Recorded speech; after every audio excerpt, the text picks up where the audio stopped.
So profit check tayo guys simula last week. Okay, so wala tayong floating guys so check natin ito.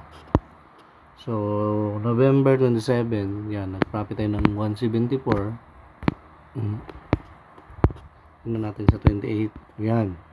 So November 28, 2025, nag-profit tayo ng 66. Okay, so Sabado at Linggo walang market kaya wala tayong profit. So Monday, yan. So Monday kahapon guys, nag-profit tayo ng $163. Okay, so may ishilit din. So hindi talaga may iwasan yan.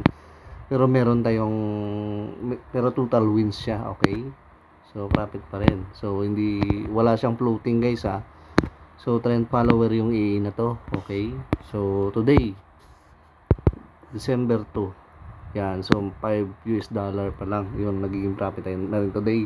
So hanggang mamayang gabi pa yan guys. Okay, so wala siyang floating guys so ang EA na to exact entry siya with stop loss at saka trailing. So hindi masasayang yung profit, safe yung account dahil may stop loss. Okay, so total wins tayo.